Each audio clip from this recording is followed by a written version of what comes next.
Bonsoir à toutes et à tous, ravi de vous retrouver pour ce nouveau journal d'information sur TV Vendée en ce vendredi 21 mars. Voici les titres que nous allons développer. L'Île-Dieu a accueilli l'ouverture de la session du Conseil départemental consacrée au budget supplémentaire pour l'année 2025, l'occasion d'aborder des dossiers spécifiques à Lille. Le monde de la mode a investi l'EHPAD du Bon Accueil à la Châtaigneraie le temps d'une journée. Une vingtaine de résidents se sont prêtés au jeu du défilé devant leurs proches. Et puis nous terminons notre série de reportages dédiés au thème du recyclage en nous rendant à la matériothèque de la Gaubretière. Comme son nom l'indique, elle rassemble des dons de matériaux revendus à petit prix. On l'a appris en fin de matinée, Marcel Albert, ancien maire des Herbiers entre 1995 et 2014, est décédé ce vendredi à l'âge de 87 ans. Il était également connu pour son entreprise de confection de vêtements créée en 1967. Dans un communiqué, le ministre de l'Intérieur, Bruno Retailleau, a salué la mémoire d'un entrepreneur qui avait mis son audace et son esprit créatif au service de ses concitoyens. Jusqu'à la fin de la semaine prochaine, les élus du conseil départemental se réunissent afin de voter le budget supplémentaire pour l'année 2025. Et comme lors de chaque session de ce type, l'ouverture a été décentralisée dans l'un des cantons vendéens. Cette fois-ci, elle a eu lieu à la salle Le Casino à l'Île-Dieu ce jeudi. L'occasion de mettre en avant le territoire ilais, mais aussi d'évoquer les dossiers et les problématiques propres au territoire. Il y a des sujets d'actualité importants. On sait, sur les lieux, le logement des actifs est une difficulté, de nos jeunes en particulier, compte tenu du coût du foncier. Nous avons aussi la problématique de l'accueil de nos personnes âgées, parce que nos EHPAD coûtent cher et peuvent être en difficulté à certains moments.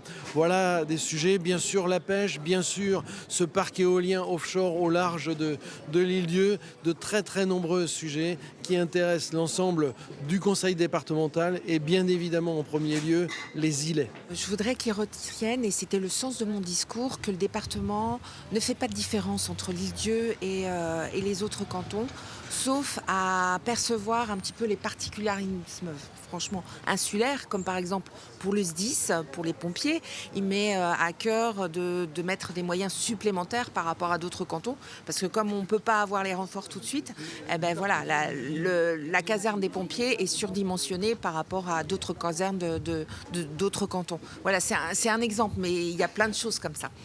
Et la présentation des rapports, le vote des délibérations et le vote du budget supplémentaire se dérouleront vendredi 28 mars à l'hôtel du département à La Roche-sur-Yon. Nous vous en avons parlé dans nos précédentes éditions. La première session du Conseil régional des Pays de la Loire de l'année s'est tenue ce jeudi à Nantes. La présidente Christelle Morancel l'a ouverte en rendant hommage à Armel Pécheul, décédé le 27 janvier dernier. Premier adjoint à la ville des Sables, il était aussi conseiller régional au sein de la majorité. C'est Laurent Caillot, déjà conseiller régional de 2015 à 2021, qui succède à l'élu sablais. En bref, un important trafic illégal de civelles en Vendée et en Charente-Maritime a été démantelé en début de semaine. C'est ce qu'annonce ce vendredi la procureure de la République Sarah Huet dans un communiqué.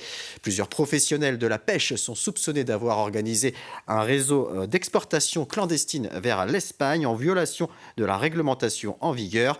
7 personnes ont été interpellées et placées en garde à vue. Plusieurs viviers clandestins ont été saisis. Plusieurs organisations syndicales au niveau national avaient appelé les retraités à manifester ce jeudi. Parmi les revendications, l'accès aux soins pour tous, la prise en charge à 100% par la sécurité sociale, l'ouverture de lits dans les hôpitaux ou encore des mesures pour l'attractivité des professions soignantes et l'amélioration de leurs conditions de travail. À La Roche-sur-Yon, une soixantaine de personnes étaient réunies devant les locaux de l'ARS, l'Agence régionale de santé. Quelques représentants syndicaux ont pu échanger avec son directeur pendant près d'1h30. Il nous a fait état de ce qui se met en place, comme les centres de soins non programmés, différentes choses, le fait de rendre la Vendée plus attractive. Nous lui avons répondu que nous comprenions que les choses étaient telles qu'on comprend qu'on cherche à atténuer les conséquences, mais que s'il y a des conséquences, c'est bien qu'il y a des causes et c'est ce à quoi il faut s'attaquer. Nous avons mis en avant, par exemple, qu'il y avait en Vendée un développement des centres de santé, mais que celle-ci était beaucoup trop timide. Plusieurs résidents de l'EHPAD Bon Accueil à la Châtaigneraie ont pu s'improviser mannequin pendant quelques heures. La semaine dernière, l'établissement a organisé un défilé de mode auquel ont participé une vingtaine de personnes. En partenariat avec une grande surface et plusieurs magasins de prêt-à-porter, elles ont présenté à leurs familles et leurs amis une collection printemps-été. Ce défilé était également le fruit d'un travail d'équipe au sein de l'EHPAD, que ce soit pour les essayages, les soins esthétiques ou encore la coiffure. Reportage Cyril Guillet. Ainsi, Madame Paysan se présente devant vous avec un basique incontournable, la tenue marinière. La Fashion Week s'est invitée à la Châtaigneraie le temps d'un après-midi. Une vingtaine de résidents se sont prêtés au jeu du défilé et pour beaucoup, c'était une première. Au départ, c'est un petit peu impressionnant, puis après, on s'y fait, quoi. Je pense que tout le monde est très heureux. Et en effet, ces modèles d'un jour arboraient des sourires radieux. Un moment hors du temps, bien loin de leur quotidien. Pour les résidents, c'est une façon aussi d'avoir une estime de soi. C'est le fait aussi de pouvoir montrer de quoi ils sont capables. Et les retours que j'ai là des résidents, ils sont très agréables. Enfin, ils sont vraiment contents de ce qu'ils ont pu montrer à leur famille et de pouvoir défiler dans de jolies tenues. C'est quelque chose pour eux qui est primordial. Très, très, très beau, très bien. Et ils ont un grand mérite d'organiser des choses comme ça. Réalisé en partenariat avec 4 enseignes de prêt-à-porter installées sur la commune, ce défilé a permis pour beaucoup de repousser leurs limites. On est vraiment très fiers de montrer qu'on peut le faire à n'importe quel âge. Et puis, on voit en fait qu'ils oublient de comment ils puissent se mobiliser. Ils oublient les cannes, les déambulateurs. Le contrat est réussi. C'est vrai qu'on a beaucoup d'émotions, nous aussi, à voir tous ces sourires et puis les familles qui ont éclaté dès qu'elles ont pu voir leurs parents dans ce beau costume, quoi. Bravo Madame Thibault-Gilbert.